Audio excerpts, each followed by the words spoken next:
Okay, let's dive into some really interesting source material today. Forget what you might think you know about joint pain just being, wear and tear. Or just something that happens when you get older.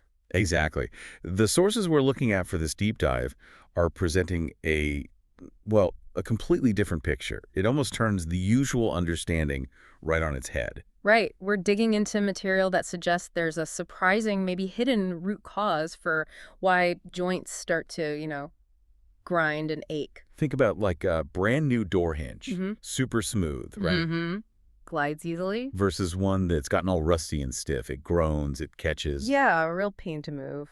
Well, that grinding feeling in your joints, according to the source material, isn't just mechanical breakdown. They're saying there's something else, something more insidious going on.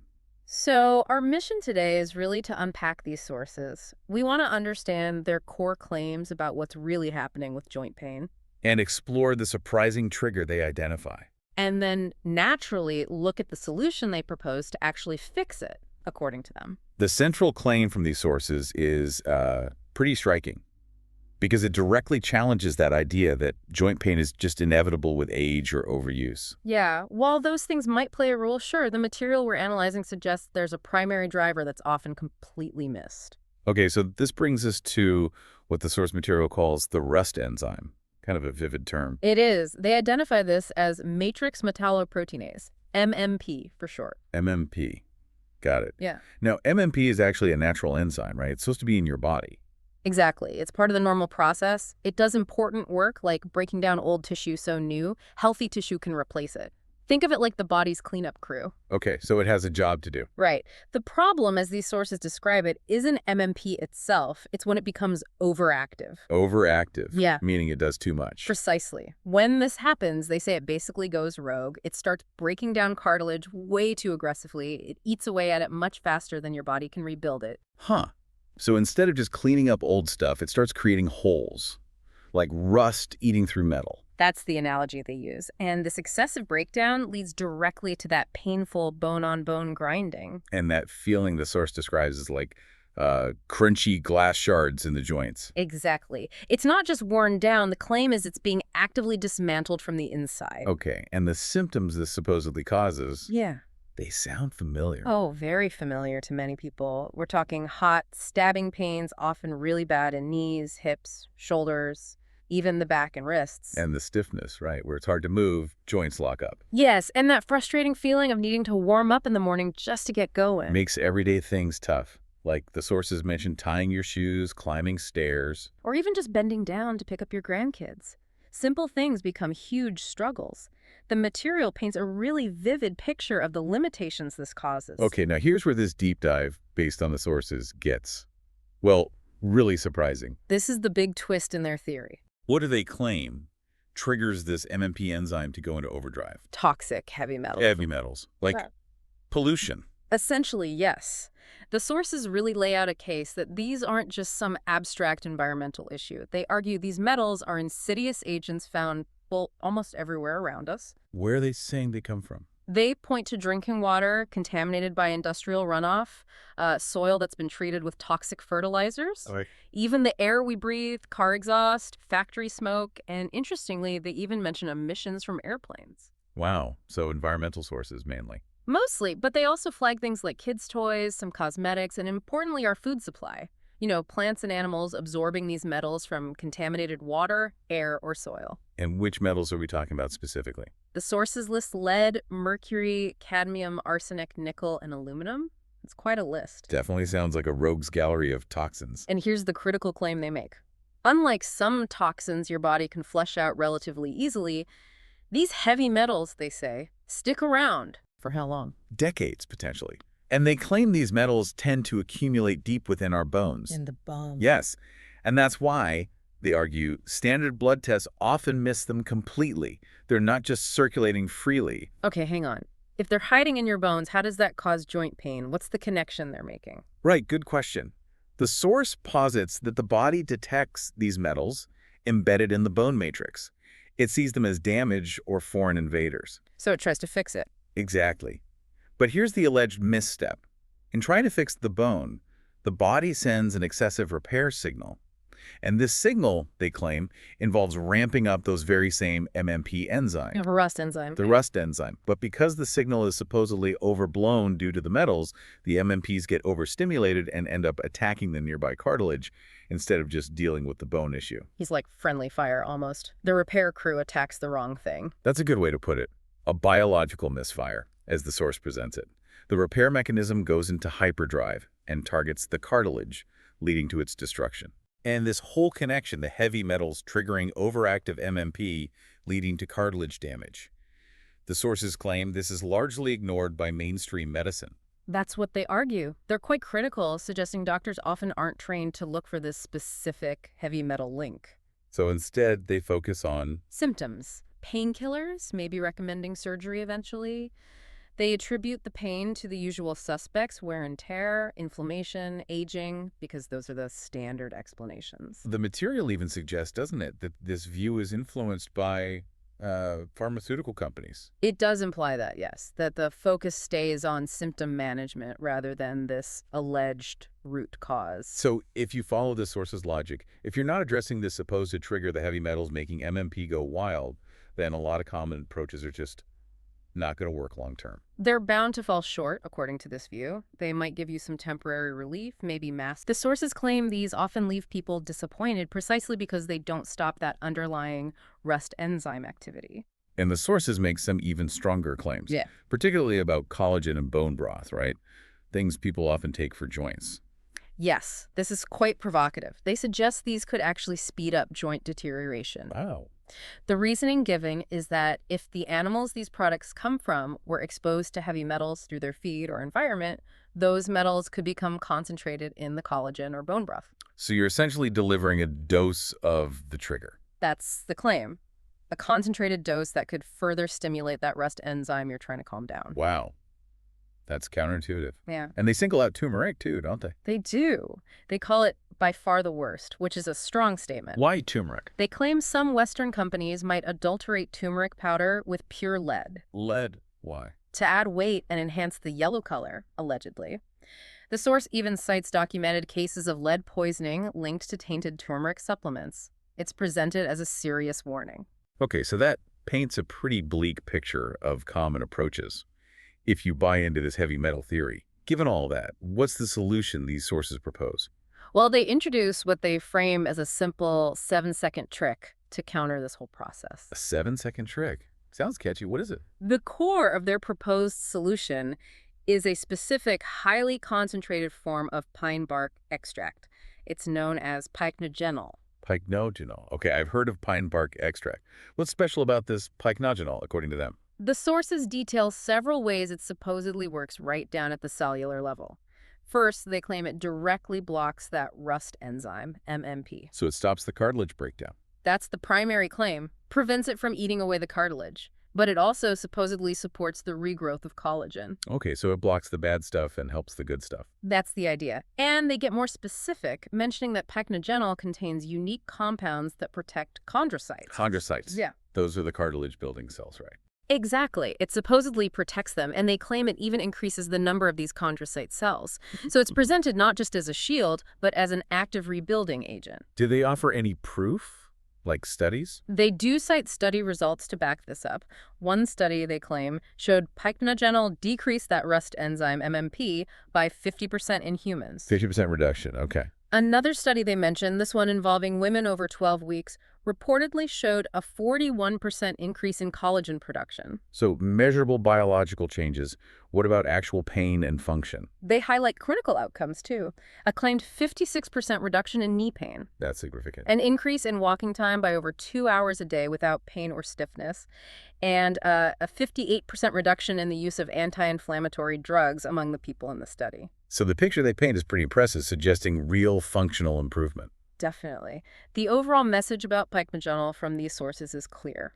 It's positioned as a way to protect existing joint tissue, heal damage, and actively rebuild cartilage by tackling that claimed root cause, the overactive rust enzyme. Now, these sources aren't just talking theory or a single ingredient. They actually introduce a specific product built around pycnogenol, don't they? Yes, exactly. The product is called Joint Glide. Joint glide, okay. And pycnogenol is the main thing, but are there other ingredients? There are. While pycnogenol is presented as the star, the sources say Joint Glide includes 9 other supporting ingredients. Each one, they claim, was chosen for a specific synergistic role. Like what? Can you give some examples? Sure, there's devil's claw extract. The sources claim this helps lower joint pain and inflammation, maybe like some NSAIDs, but without the side effects. Interesting. It's also said to boost those chondrocyte cells we talked about, potentially reduce the rust enzyme by another 25%, and even help cartilage hold water for better cushioning. Okay, sounds multifaceted. What else? White willow bark extract. They highlight its historical use and that it contains natural compounds similar to aspirin, like salicylic acid, for pain and inflammation. Ah, the original source of aspirin, essentially. Right. Plus, they claim it has antioxidants that protect collagen from the rust enzyme and also helps boost chondrocyte function. Then they include some more familiar names, MSM and glucosamine. Yes, you've probably seen those in joint supplements. They're presented here as providing the raw materials, the building blocks, for cartilage. Makes sense. They also supposedly increase the number of chondrocyte cells. But the source stresses a key point here. These building blocks are only truly effective if that rust enzyme is blocked first. So the pycnogenol clears the way for the MSM and glucosamine to work properly. That's the argument they make. The blocking action is foundational. Gotcha. Any others? Yeah, they round it out with essential minerals and vitamins: zinc, copper, magnesium, and vitamin B6. What do those do in this context? Zinc helps produce collagen. Copper is needed for enzymes that strengthen and stabilize the collagen fibers. Magnesium is claimed to protect cartilage and boost chondrocytes. They even mention it as a potential clinical treatment for arthritis. And vitamin B6 is essential to turn those raw materials like MSM into strong, flexible collagen. It sounds like a comprehensive approach, hitting it from multiple angles. They also include black pepper extract. For absorption. Or something else. Both, perhaps. Huh? They claim it adds significant pain relief and anti-inflammatory properties on its own. Its compound, piperine, is even claimed in one-sided study to be nearly as effective as a common prescription drug, prednisolone, for arthritis pain. Okay, so the unique claim for Joint Glide, based on these sources, is what exactly? That it's the only formula they know of that's specifically designed to both block that rust enzyme while actively providing the building blocks and support needed to rebuild cartilage using this particular combination. And what kind of results are they suggesting people might actually experience if they take this? The sources really paint a picture of regaining physical freedom, waking up without that awful morning stiffness and soreness. Being able to just move freely through the day. Exactly. Increased flexibility, more strength, feeling confident again doing those daily tasks that had become hard tying shoes, opening jars, handling stairs. Getting back to activities people enjoy, maybe. Yes, doing things without pain, like hiking, gardening, golfing, playing with grandkids. All the stuff that makes life enjoyable. They also mention emotional benefits too, right? It's not just physical. Right. They talk about lifting that emotional weight, no longer feeling like a burden, not having to sit on the sidelines. Getting your energy back, maybe feeling more positive. Yeah, and even other people noticing the positive change in you, that kind of ripple effect. Do the sources give specific examples? Like testimonials? They do pepper the material with anecdotes. Stories presented as real users: a Susan from Denver climbing stairs pain-free, a Michael from Austin back to hiking, Mindy from Seattle buttoning her shirt easily again. Sarah, the main case study they mentioned. Yes, Sarah returning to hiking and gardening, avoiding surgery, and others like Emily regaining independence, Robert fishing and golfing again, Linda walking on the beach. These stories are used to illustrate the potential impact. Okay, let's shift to the practical stuff. If someone is interested based on this source material, how do they get Joint Glide? The sources are clear. It's only available directly through their own website. You won't find it in stores or on Amazon, they say. And the pricing, how does that work? They have a tiered structure. One bottle is presented at $69 plus shipping. If you buy 3 bottles, the price drops to $59 per bottle with free shipping. And there's a 6-bottle option too. Yes, that brings it down to $49 per bottle, also with free shipping. They frame the multi-bottle options as better value and also necessary for achieving the best results over time. Is there any kind of guarantee mentioned? Yes, a big one. They emphasize a 60-day money-back guarantee described as 100% ironclad. What does that mean in practice? They state you can use the entire bottle or even multiple bottles within that 60-day period, and if you're not completely satisfied for any reason, you can return the empty bottles and get a full refund. No questions asked, is the claim. So they present it as a risk-free way to try it out. That's the angle, yes. Test it for yourself. How do they say you should take it? It's straightforward. 2 capsules each morning, preferably with water and some food. Any advice on consistency or duration? They stress consistency is really key. And while some might feel noticeable relief relatively quickly, maybe in 3 to 7 days, the sources claim the real magic, the full optimal joint function and rebuilding, takes longer. They strongly recommend taking it for at least 90 days or even longer for the ingredients to fully build up and do their work. Okay, 90 days for the best shot at results.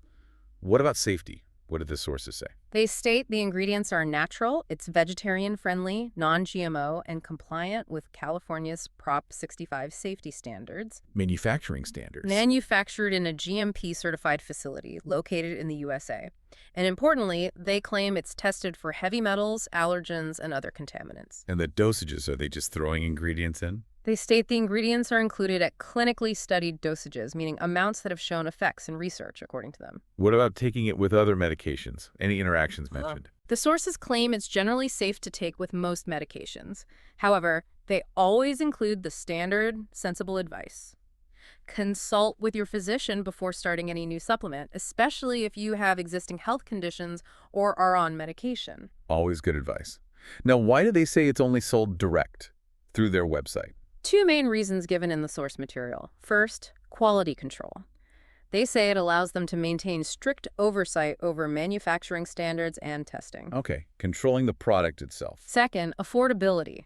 They claim selling direct cuts out the middlemen retailers, online marketplaces, and avoids those markups, allowing them to offer it at a lower price to the consumer than it would otherwise be. Makes sense from a business perspective, I suppose. So just to quickly recap the core argument we've unpacked from this source material. Let's boil it down. Joint pain, they argue, isn't just aging or wear and tear. It's potentially linked to toxic heavy metals building up in your bones. Which then triggers an overactive rust enzyme MMP that eats away cartilage. Exactly, and the proposed solution centers on this product, Joint Glide, which features pycnogenol and a blend of other ingredients. Claim to block that enzyme and help rebuild the joint. That's the essence of their case. Well, this deep dive has certainly presented a thought-provoking alternative perspective on joint health. It really shifts the focus from just mechanical issues to these biological and environmental triggers they talk about. It definitely does. It's a perspective that makes you think differently about potential influences on our bodies, maybe things we haven't considered before. Indeed. This source material puts forward a fascinating, if unconventional, case for how environmental factors like these heavy metals might be impacting our joint health. Kind of makes you wonder, doesn't it? Following their line of thought, what other aspects of our health could potentially be influenced by these kinds of hidden toxins they describe? That's a really interesting question to ponder based on the connections they're drawing. Definitely food for thought.